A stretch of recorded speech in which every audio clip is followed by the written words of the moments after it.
Joining us now is Congressman Adam Smith, Democrat of Washington State. He's the ranking Democrat on the House Armed Services Committee. Congressman, good to see you in person. You're often a very regular guest for us, and we appreciate that, particularly early in the weekend mornings.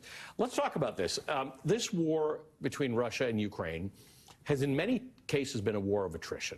Some slow moves here and there, slow advances by Ukraine, certain setbacks, but they have depended on certain things from us. Military equipment, materiel, and intelligence. In fact, the intelligence has probably been the most important part of it. We just suddenly stopped that. We stopped giving them certain intelligence. That's going to make it a lot easier for Russia to make advances in Ukraine and to weaken the Ukrainian resolve. Absolutely. Look, the effect of what Donald Trump has done is to empower Putin and Russia, weaken Ukraine, and crucially, prolong the war. Because if Putin thinks he's winning, he's going to keep going right to Kyiv. He doesn't need a ceasefire. Right. You have to be able to deter him. Now, whether or not Trump's decisions were because he's just not that smart at negotiating, or whether or not it is the darker case that I heard Thomas Friedman make on this network earlier today, that Trump ultimately doesn't care if Putin takes Ukraine. I don't know, but the effect is 100% certain, and it is to empower Putin and prolong the war. Now, Trump and his supporters like to say, look, he just wants to end the war. He wants to get a peace deal. What he's doing is having the exact opposite effect. He's putting all of the pressure on Zelensky, crippling Zelensky, as you just described, while Zelensky's already under enough pressure from Russia, from Putin. And Trump is completely throwing the door open for Putin. Putin's not going to come to the table if Trump's taken all the pressure off of him. So his moves are either idiotic or clearly designed to abandon Ukraine in favor of Putin. Either way, it's a disaster for U.S. credibility and for our global interests, not to mention, of course, for Ukraine and much of Europe.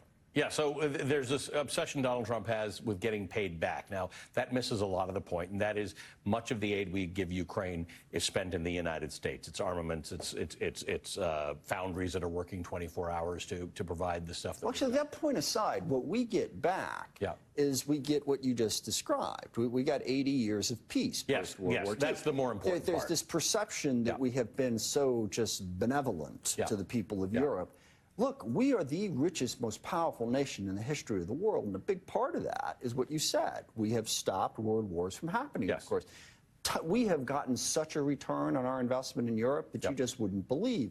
And if we pull that out and take us back to the 19th century world that Trump envisions, which is nation states fighting each other, we saw how that came out in World War I and World War II and decided, let's try something different. Trump wants to take us back to that brutally might makes right competitive world that ends in disaster.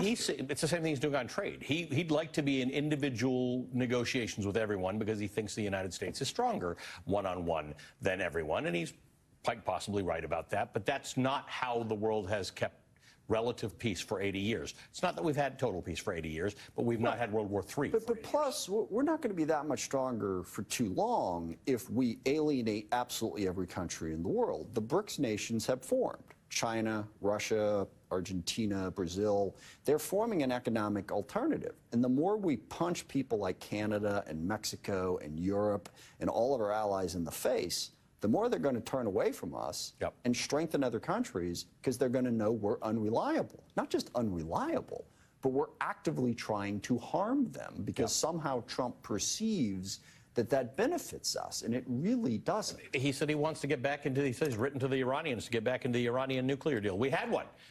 Till he pulled us out of it. You and I have a lot of things to talk about, so I'm giving you a standing invitation now to come back, and we'll continue to have this conversation, not just about foreign policy and military matters, but about the Democratic Party and how we fight back against what's going on with Donald Trump. Adam Smith is the House Armed Services Committee ranking member and a Democrat from Washington. Good to see you. Thank you.